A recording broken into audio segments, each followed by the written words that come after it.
Lucky अगले दिन सुबह काम पर चला गया था। तभी उसे जय का फोन आया। उसे लगा कि अब उसे नौकरी से निकाल दिया जाएगा, लेकिन लकी उसे इतनी आसानी से बर्खास्त होने देना नहीं चाहता था। इसलिए वो उसके बारे में बात करने के लिए जैकब के पास चला गया। उसने जैकब को जय की सारी सच्चाई बता दी और उसकी बातें सुनकर जैकब ने भी जय को बाहर करने से मना कर दिया। लकी ने उसका सारा खर्चा भी एडमिन के नाम कर दिया था। क्या? लेकिन लकी, ऐसा कैसे हो सकता है? मैं मानता हूं कि उसे चोट तब लगी जब वो ड्यूटी पर था, लेकिन इसका मतलब ये तो नहीं हुआ कि... जैकब इससे आगे कुछ कह पाता उससे पहले ही वो चुप हो गया। उसने देखा कि लकी उसे अजीब सी नजरों से देखे जा रहा था। उसके देखने भर से ही जैकब समझ गया कि लकी का क्या मतलब था। सर, पैसा तो हमें ही देना पड़ेगा। उस आदमी के 1 लाख रुपए से ज्यादा लग गए हैं। मुझे लगता है इसमें यूनिवर्सिटी को उसकी मदद करनी चाहिए। इसके अलावा आपको शोएब और अरबाज की भी चिंता करने की जरूरत नहीं है। उन दोनों को हमने आराम से सबक सिखा दिया है। उनका मैंने और जय ने ऐसा हाल कर दिया सर कि अब वो कभी यूनिवर्सिटी की ओर ना नजर उठाकर नहीं देखने वाले। अब आप तो मुझे बस ये बताइए कि आप उसका पैसा चुकाने वाले हैं या नहीं। लकी ने फिर से पूछा।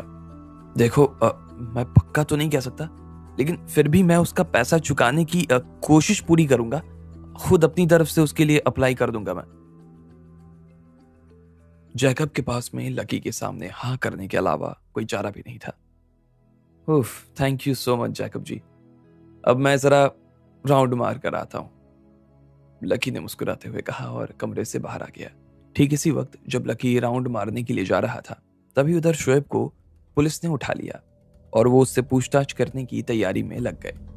कल रात जब वो शोएब को थाने में लेकर आए तो शबाना को सब तिरछी नजरों से देख रहे थे। वैसे तो शबाना रात को ही उसका बयान दर्ज कर लेना चाहती थी। उसने शोएब को कमरे में बैठा भी लिया था, लेकिन शोएब उसके एक भी सवाल का जवाब नहीं दे रहा था। जब शबाना उससे ज्यादा कुछ दबाव बनाकर पूछने लगती तो हरीश सिंह की जान उसकी हलक में आ जाती। उसने तुरंत कुछ पुलिस वालों को भेजा और मौका मिलता ही वो लोग शोएब को लेकर एक कमरे में आ गए। जब शोएब को उस दूसरे कमरे में लेकर आया गया तो हरीश ने उसे मनाने के लिए अपनी तरफ से जो अच्छा हो सकता था वो कहना शुरू कर दिया। वो उसे समझाए जा रहा था और कह रहा था कि शबाना के सामने कैसे नहीं चलती है उसकी। मैं करना तो बहुत चाहता हूं शोएब भाई, लेकिन इसके मामले में कुछ नहीं कर सकता, हरीश ने उसे समझाते हुए कहा। लेकिन शोएब सिर्फ उसकी तरफ देख कर रह गया। उसकी बातों पर उसका कोई ध्यान नहीं था। वो कभी हरीश का चेहरा देखता तो कभी जेल की दीवारों को। उसने कभी इस बात की उम्मीद नहीं की थी कि वो इस तरह से जेल में आ सकता था। जब शोएब से ये सब सहा नहीं गया तो वो अपनी जगह से उठा और उसने हरीश सिंह के चेहरे पर एक जोरदार तमाचा जड़ दिया। लेकिन हरीश सिंह की इतनी भी हिम्मत नहीं थी कि थप्पड़ खाने के बाद वो उससे नजर भी मिला सके। उल्टा उसने तो मुस्कुराते हुए कहा, सर आप तो मुझे माफी कर दीजिए। आपको चाहिए तो आप मेरी जान ही ले लीजिए, कोई दिक्कत नहीं मुझे। जब तक आपका गुस्सा शांत नहीं हो जाता तब तक बंदा आपकी सेवा में हाजिर रहेगा सर। शोएब को हरीश का ऐसा लचर रवैया जरा भी पसंद नहीं आ रहा था। उसे हरीश की शक्ल देखकर ही बहुत गुस्सा आ रहा था और वो चाहता था कि उसे वो और मार दे, लेकिन फिर उसे लगा कि यह सब करने का तो कोई फायदा था नहीं। इसलिए उसने तुरंत ही हरीश सिंह को अपने कमरे से बाहर भिजवा दिया। जब शोएब को इधर पुलिस वाले लेकर आ गए तब उधर अरबाज की मां ने इस बात की खबर अपने घर वालों को दे दी। शोएब को कोई चिंता नहीं थी। वो सुबह होते ही यहां से बाहर हो जाने वाला था। उसके पिताजी उसे कभी भी छुड़वाने के लिए आ जा सकते थे। सुबह के लगभग 10 बजे शबाना फिर से शोएब के कमरे में आ गई। जब उसने देखा कि शोएब को उठाने के लिए बढ़िया कंबल, बिछाने के लिए गद्दे और सिर के नीचे लगाने के लिए मुलायम तकिया मिला हुआ था तो शबाना को इस बात पर आ गया गुस्सा। उसके चेहरे से ही उसकी घिन साफ नजर आने लगी। जब वो इस तरह के मुजरिमों को इतना अच्छा ट्रीटमेंट मिलते देखती थी बहुत बुरा लगता था उसे। शोएब उठो, शबाना ने जोर से चिल्लाते हुए कहा। वो कल रात को शोएब को गिरफ्तार करके लेकर आई और उसके बाद उससे पूछताछ भी की और अब वो सिर्फ 4 घंटे सोई थी और सीधा थाने आ गई थी। उसे आए हुए 2 घंटे हो गए थे, लेकिन इधर शोएब आराम से सोए जा रहा था। ऐसा कैसे हो सकता था? जब शोएब ने उसकी बात नहीं सुनी और वो अपनी जगह पर से नहीं उठा तो शबाना उसके पलंग के पास गई और उसने वो जो कंबल ओढ़ रखा था शोएब ने उसे हटा दिया और फिर उसने कहा, उठ जाओ। शोएब ने धीरे से अपनी आंखें खोली और शबाना की ओर देखने लगा। उसने देखा कि उसकी आंखों में उसके लिए सिर्फ और सिर्फ गुस्सा नजर आ रहा था। वो अपनी जगह पर से उठा, अपने बिस्तर पर बैठ गया और फिर उसने धीरे से अपने जूते पहनते हुए कहा, मैं अपना मुंह धोना चाहता हूं। बाथरूम कहाँ है? पहले मुझे तुम्हारा बयान दर्ज करना है। बाथरूम बाद में जाना। अपना बयान दो, उसके बाद जहां चाहो मुंह धो लो। शबाना ने उसे रोकते हुए कहा। वो जानती थी कि इस मामले में शोएब जानबूझकर देरी कर रहा था। उसे पता था कि मुंह धोने का तो सिर्फ बहाना था, असल में तो वो सिर्फ और सिर्फ टाइम काटने की कोशिश कर रहा था। लेकिन शबाना भी इतनी आसानी से उसकी बात को कहां सुनने वाली थी। उसने शोएब का हाथ पकड़ा और उसे अपने साथ में फिर से इंटरोगेशन रूम में लेकर आ गई। जैसे ही वो लोग उस कमरे में दाखिल होने वाले थे कि इतने में पीछे से एक आदमी के चिल्लाने की आवाज आई, मेरे बेटे को बाहर लेकर आओ, जल्द से जल्द मेरे बेटे को बाहर लेकर आओ। जैसे ही शोएब के कान में ये आवाज गई तो वो खुशी के मारे तो पागल हो गया। वो जानता था कि ये उसके पिता की आवाज थी। उसके पिता उसे लेने के लिए आए हुए थे। शोएब ने शबाना के हाथ से अपना हाथ छुड़ाया और सीधा भागकर अपने पिता से मिलने के लिए चला गया। शबाना उसे पीछे से बुलाए जा रही थी, लेकिन वो उसकी बात सुनने के लिए राजी ही नहीं था। अब्बू! शोएब हॉल में आया और उसने देखा कि उसके सामने नीले रंग के कुर्ते पैजामे में एक आदमी खड़ा था। उसकी काली घनी दाढ़ी और थोड़ा लंबा चेहरा था। उसके पिता का नाम लियाकत था। लियाकत जी, आप चाहें तो अब अपने बेटे को ना यहाँ से ले जा सकते हैं, हरीश सिंह ने कहा। उसके चेहरे पर एक खिसियाहट भरी मुस्कान साफ नजर आ रही थी। जी नहीं, मैं आपके बेटे को इतनी आसानी से नहीं जाने दे सकती हूँ। आपके बेटे के ऊपर बहुत सारे खून के इल्जाम लगे हैं, बहुत सारे लोगों के। जब तक मैं उससे पूछताछ करके उसका बयान दर्ज नहीं कर लेती, तब तक मैं उसे यहाँ से जाने नहीं दे सकती हूँ। मैं इसे लेकर जा रही हूँ, तब तक आप इसका इंतजार करिए। जब तक मामला कोर्ट में है, तब तक मैं इसे नहीं छोड़ सकती। तुम राव परिवार की बेटी हो ना? जब लियाकत ने शबाना को देखा तो उनकी आंखों में नफरत साफ नजर आ रही थी।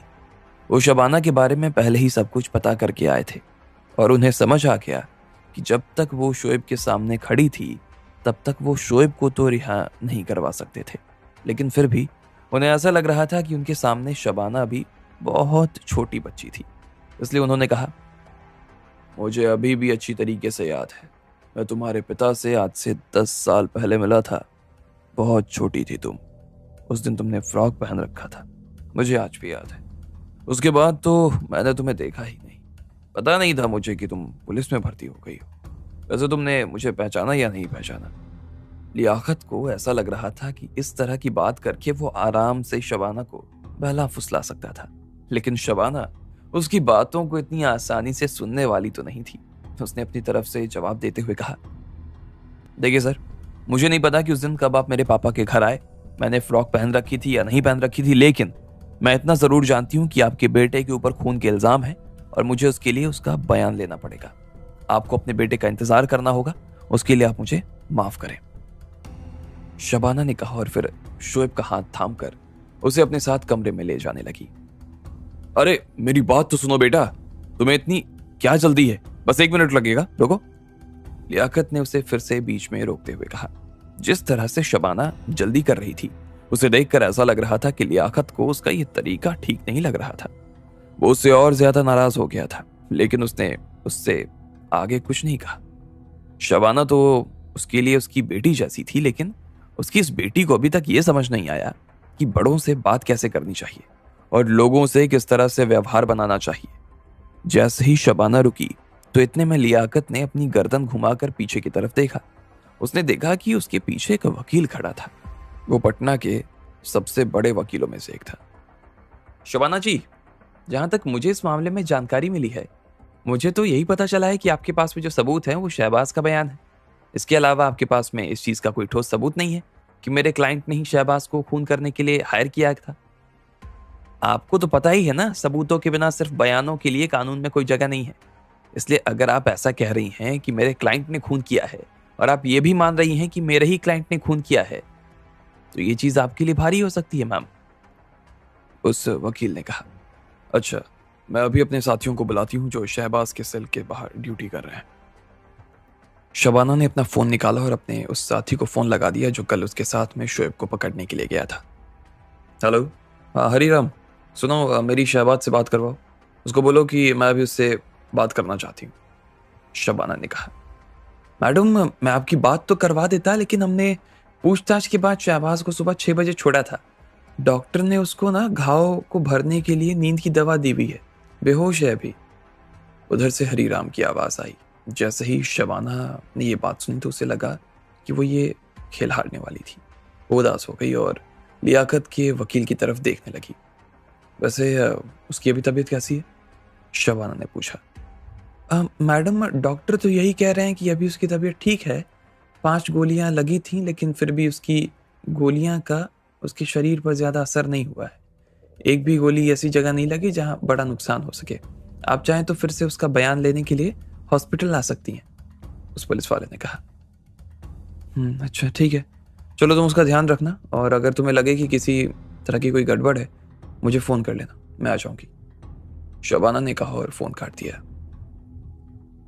मैडम शबाना, ये मेरी क्लाइंट की बेल के कागज़, क्या हम शोएब को लेके जा सकते हैं या आपके कुछ और भी सवाल हैं? उस वकील ने मुस्कुराते हुए पूछा। शबाना को ऐसा लग रहा था कि वो वकील जानबूझकर उसे उकसाने की कोशिश कर रहा था, लेकिन शबाना उसके ऊपर ध्यान नहीं देना चाहती थी। अगर वो उसके बात पर ध्यान देती तो शायद उसे गुस्सा आ जाता, और वो गुस्से में ही अपना काम खराब कर सकती थी। उसने शोएब की तरफ देखा और कहा, अगर तुम्हारा गुनाह साबित हुआ ना तो याद रखना, मैं तुम्हें घर से तुम्हें वापस घर तक पहुंचूंगी। शबाना ने कहा।